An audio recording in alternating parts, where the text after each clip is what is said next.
Hi there. Today, as promised, I wanted to bring you the RDI Computer Corporation PowerLite. In the early 90s, late 80s, they were real big on trying to take UNIX workstations and make them into a portable form. The RDI Computer Corporation of Carlsbad in or suburb of San Diego, California, made a whole bunch of these units. Unfortunately, they appear to have completely vanished. After they were purchased, the next company, who also built similar devices, seemed to have erased them off the map. So it's awfully hard to find anything about the company itself. I know that they made laptops before this. They were called the Bright Lights. I'm not making that up. Wasn't that the name of the little things in Strawberry Shortcake? Never mind.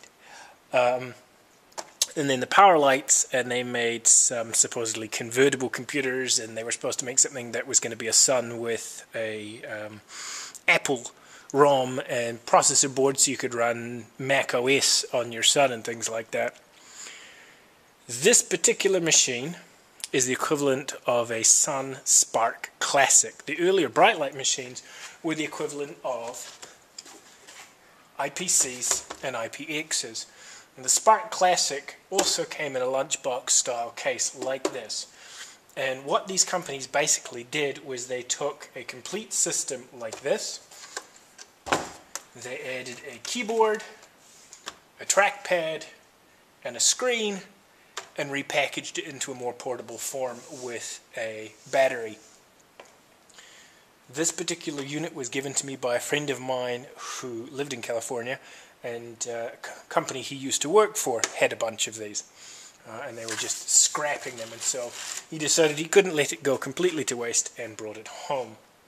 I thought I would start by dismantling it and then we can fire it up.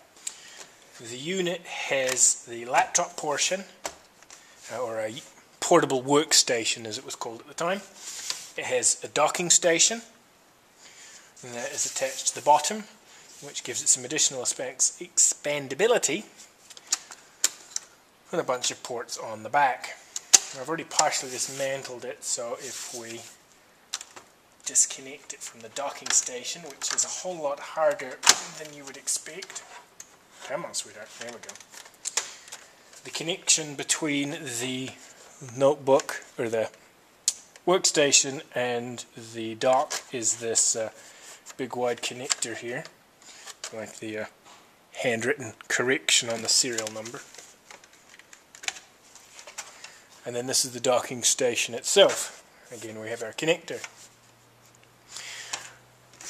The PowerLite series was started with this particular model.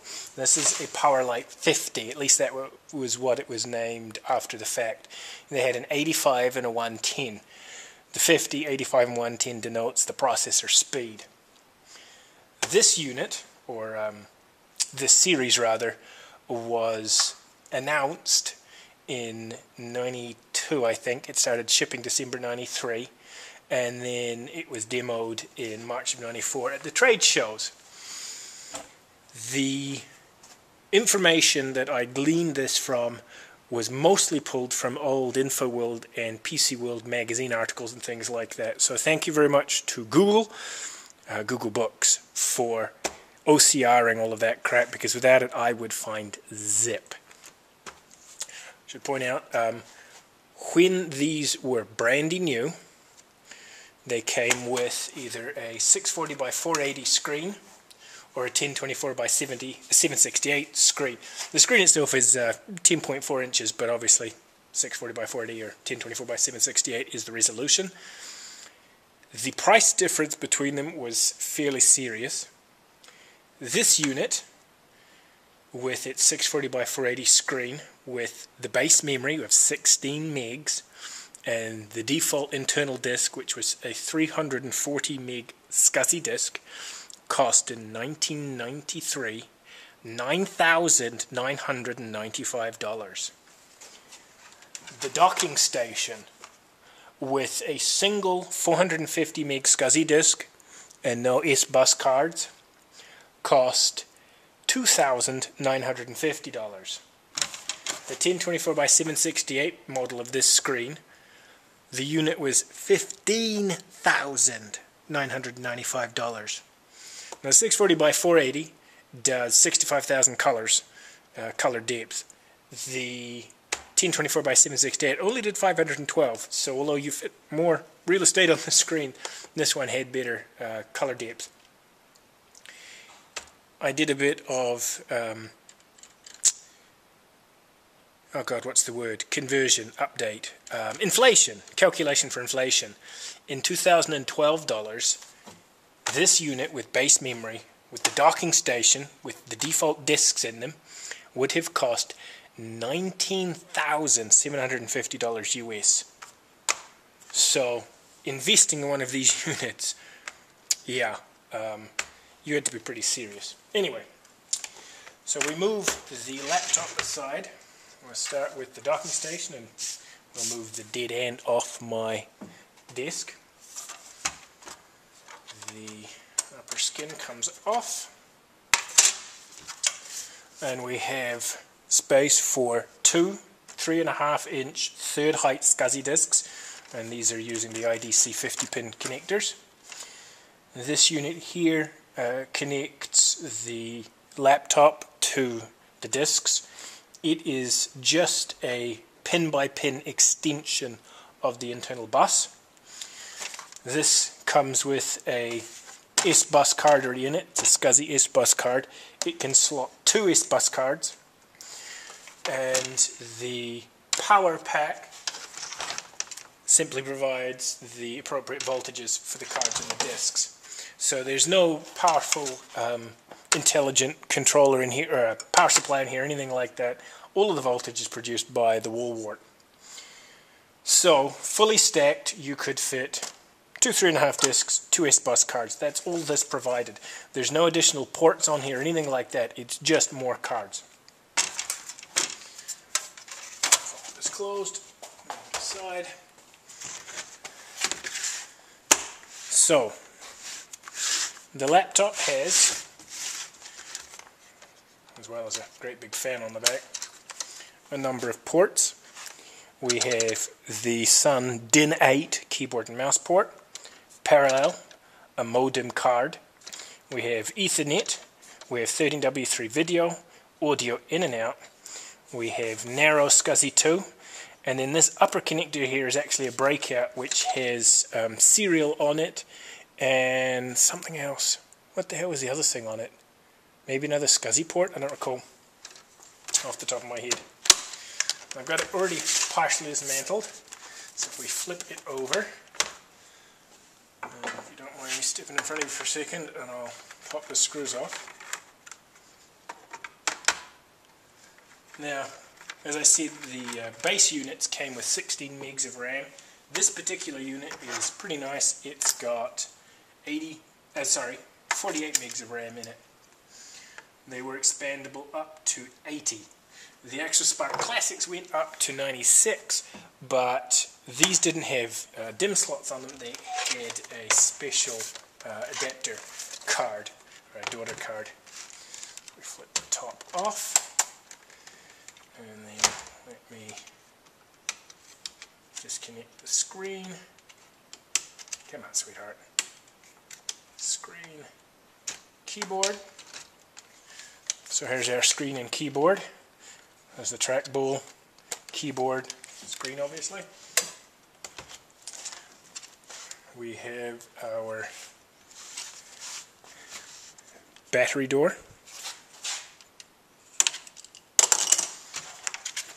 And then the battery itself, which is, as you can see, simply a bunch of D-cell batteries. It provides 7.2 volts. There's 6 D-cell batteries in here, NiCads, with a cute little base plate on it. And you can see it's already leaked a little from the corrosion gunk. We have our hunker. We've got space for 2 2.5 inch SCSI disks. And we have a standard floppy disk drive. This is the daughter board with the RAM on it. And over here, if I grab my screwdriver, we just very gently pry this up. We have a Rockwell modem board. The processor in this is a microSPARC. Sun didn't really make the chips. They made the architecture, and then they had other people make the chips, like the YTEC chips that were used in the IPXs. This chip, microSPARC, which is the version 8 architecture, was made by Texas Instruments. It's a TI, what is it? It's a TMS 390 S10. It's 50 megahertz. It's got 2K of L1 cache. It runs at 5 volts, standard TTL voltage, and it takes a massive whopping 2.5 watts, which is pretty cool. The processor was released in 1992.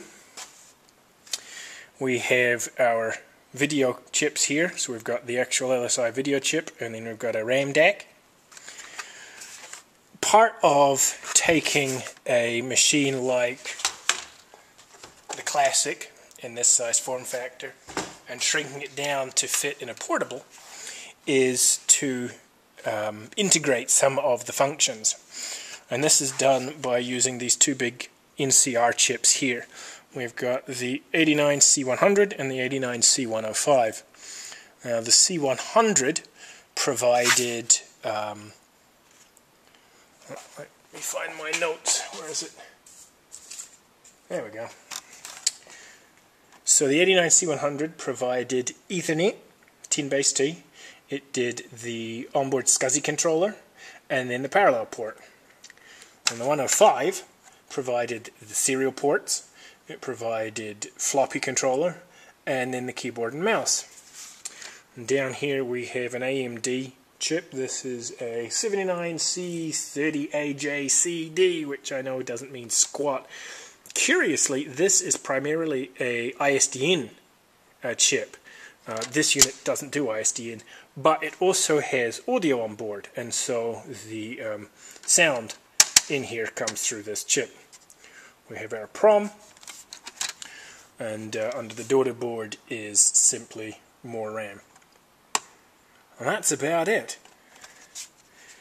The fact that they managed to shrink an entire machine into just that tiny little card is incredible. RDI Computer Corporation was purchased in 1996 for about $6 million by Ted Pohl. And Ted Pohl made similar machines. They made SPARC machines, and they even made SGI laptops for a time. I'm guessing that Ted Pohl, in purchasing RDI, just sort of erased them from history, which is, the want of the victor. Obviously, they did well enough to be able to buy them. I read a review on a Ted Pohl and an RDI laptop side by side, and they said that the RDI was pretty much, in every respect, the better laptop. It had better capability, better expandability, better screen, better keyboard, better mouse, better discs, the whole works.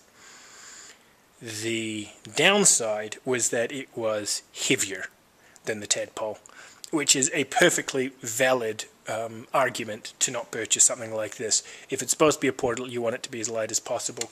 These units are 8.5 pounds. The comparable Ted Pohl at the time was 6.5 pounds. The Ted Pohl came with 2 batteries instead of just the one, so you got a little bit extra long running time, although I imagine you had to shut down in between.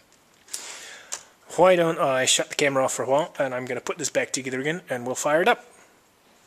So, back in one piece, and I've, as you can see, reassembled the workbook and the docking station, and I've put them back together again. We're going to connect the power. So first we have the power cord for the docking station, and then the power cord for the laptop, which comes from a rather large wool wart. Take the unit, and then there's a fairly sizable switch on the back. Where is it? Good, and then we'll flip her on at the wall.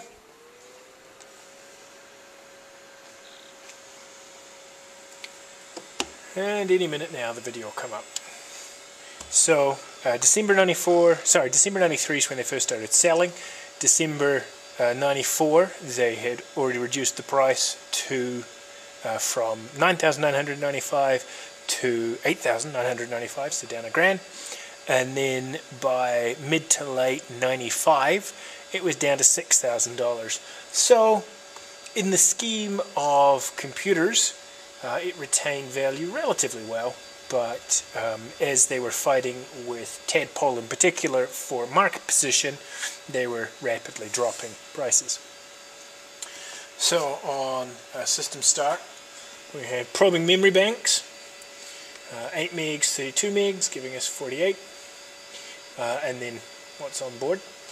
And then we have real-time clock, in VRAM, PowerLite, let's see, 48 megs installed, so 8 and 32, and then what's on board is 48. Keyboard present, obviously, it's built in. Ethernet address, host ID, and then it's bitching because the disks aren't as it expects. As you saw, there's the internal disk, and then there's the disk in the dock. This machine has been reinstalled several times, and in this current incarnation, the internal disk, which I think is 520 megs, is used as a swap disk. I think it's disk 0, isn't it? And the disk in the dock is the primary OS disk, and it's got a copy of Solaris 7 installed from memory. This, of course, we figured out in the last video when I reset the root password in it. Yeah.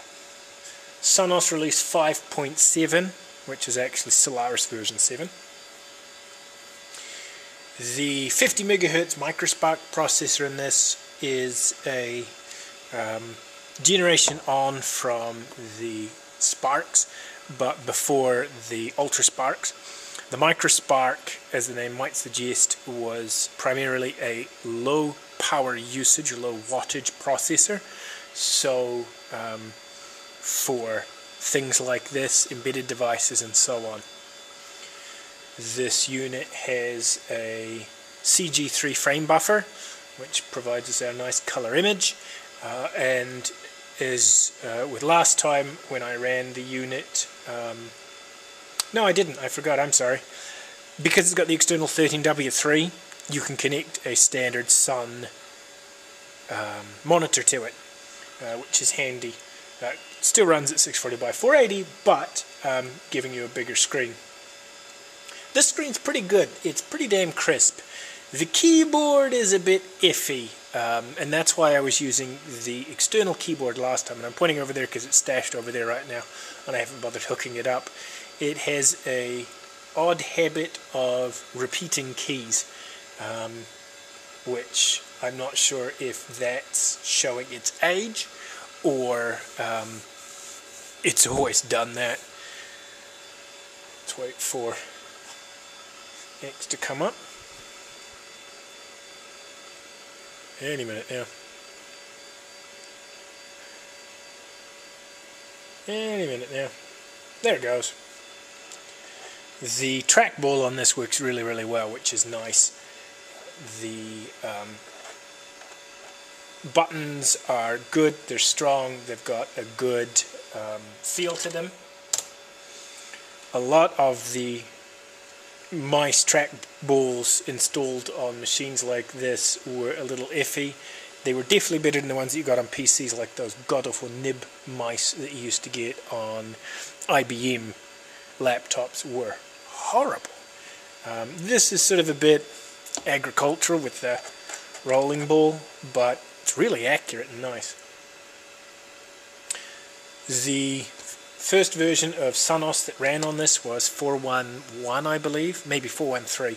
So Solaris 7 did not exist when this laptop was current, but obviously it supports it. I think 7 may be the last one that supports the Sun 4M, or the micro architecture.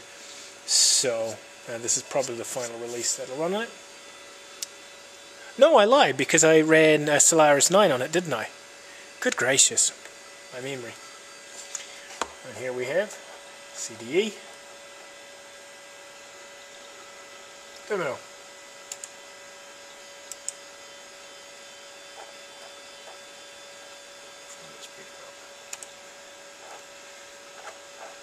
Little removable docked performance meter. So, well, that's about that. CDE is CDE, there's nothing too exciting about it. So, from this to this, the portable workstation market was really quite exciting in those early 90s days. Certainly well beyond anything I could have afforded at the time. Powerful machine, 50 megahertz was the equal of any desktop that you could get at the time, and on the go, and only £8.5. The RDI Computer Corporation PowerLite 50. As always, I appreciate you guys commenting, letting me know that you are interested in what I'm doing. And I hope you have a good day, and I will catch you next time. Thanks for watching. Take care.